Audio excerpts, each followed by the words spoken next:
Today, we're unpacking a massive, high-stakes paradox playing out on college campuses worldwide. Universities are racing to adopt AI detection tools to catch cheating, but the data is telling us a completely different and, quite frankly, alarming story. These tools aren't just catching chatbots, they're disproportionately targeting and punishing international and non-native English-speaking students.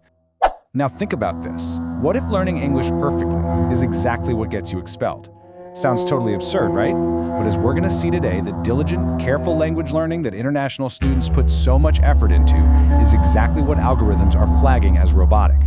Okay, let's dive into this and uncover how an academic arms race is catching some of the hardest working students in the crossfire. Okay, so here's our roadmap for today's explainer. We're going to hit the rise of flagxiety, the Stanford study bias, unpack perplexity and burstiness, look at the false binary of authorship, touch on data privacy, and wrap up with a real-world survival guide for international students. Let's get right into it. Section 1. The Rise of Flagxiety. To really grasp the scale of this issue, we gotta look at the human cost. We're dealing with a newly documented phenomenon called flagxiety. It's basically this acute, intense fear of being falsely accused of academic misconduct by automated black box software. Just look at this UK survey. A whopping 75% of university students who use AI in totally permissible ways are stressed out about being falsely flagged for cheating.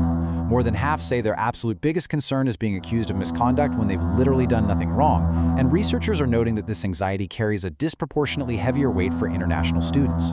And we're talking about real people here.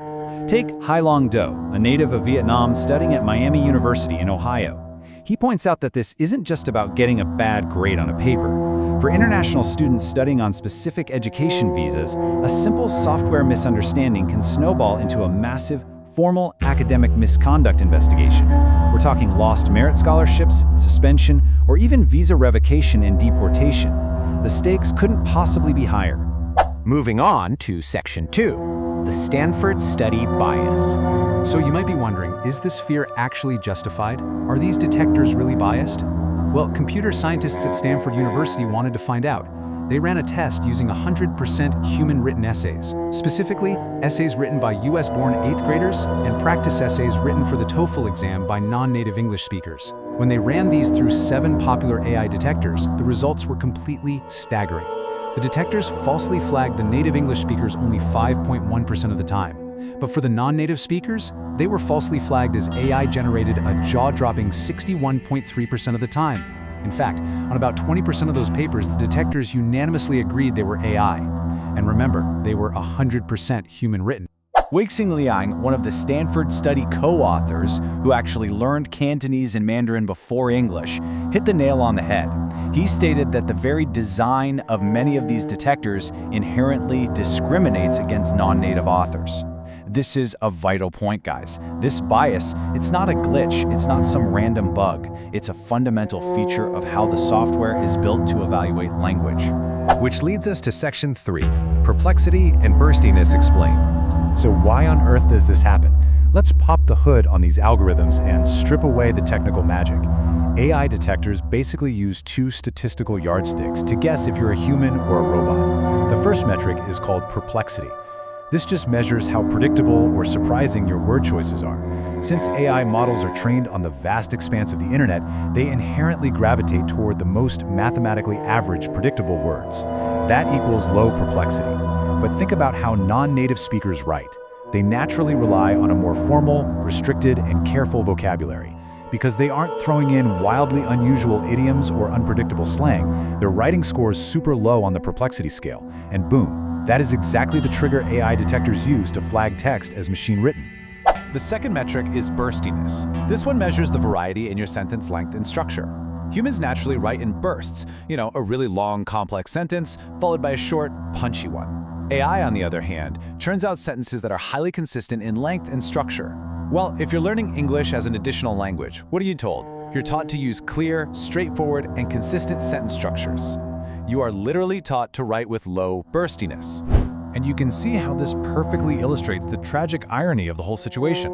A non-native English speaker's careful, straightforward prose using clear sentences and formal structure is statistically indistinguishable from a chatbot's output to an algorithm that doesn't understand context. These students are literally being penalized for successfully applying the exact rules of English grammar they were taught in class. It's wild. Next up, Section 4, the false binary of authorship. Now we have to ask the big question. Are these tools even scientifically valid for real-world university use? Researchers point out some fatal flaws here. First, there's no ground truth outside the lab. In a controlled environment, developers know what's AI and what isn't.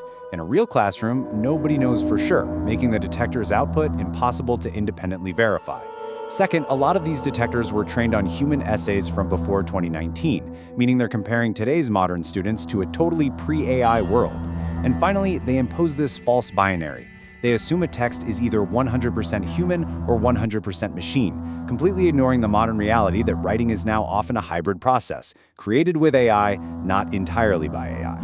But the absolute biggest mathematical red flag is something called the base rate fallacy. Check this out. Say an AI detector claims it only has a 1% false positive rate. Sounds highly accurate, right? But if you apply signal detection theory, you have to look at the base rate, which is the actual number of real cheaters in the room. If only a tiny fraction of the class actually used AI to cheat, that 1% error rate applied across the entire class means a flagged paper is statistically more likely to belong to a completely innocent student than a guilty one. A percentage score from a detector is just scientifically meaningless without knowing the actual rate of cheating. Section 5, Data Privacy and IP Risks. Now, beyond the flawed science, there's a hidden secondary danger lurking here. When universities force students to feed their essays into these third-party detection websites, where exactly does all that data go? Experts warn that if you actually read the terms and conditions of many of these tools, they reserve the right to use the data you upload. That means students are inadvertently risking the exposure of their sensitive data, original research, and intellectual property. Sometimes this data is stored on overseas servers, and it can be used to train future AI models.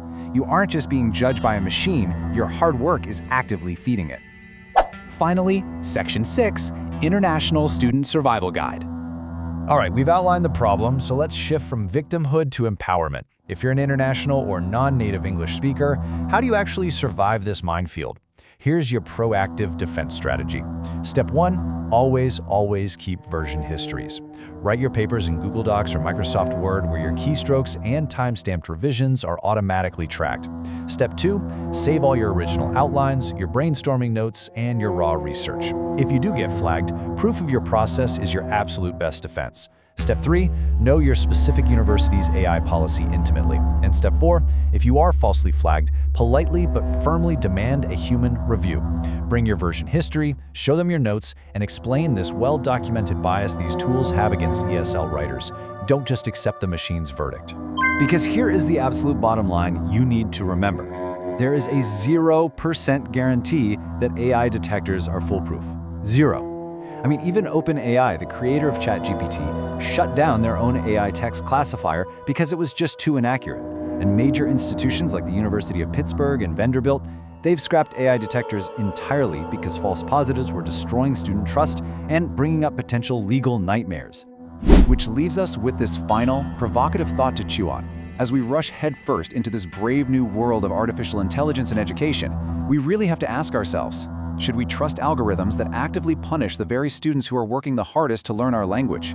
Are we actually protecting academic integrity, or are we just automating inequality? Keep questioning the tools, protect your writing process, and never let an algorithm have the final say on your integrity.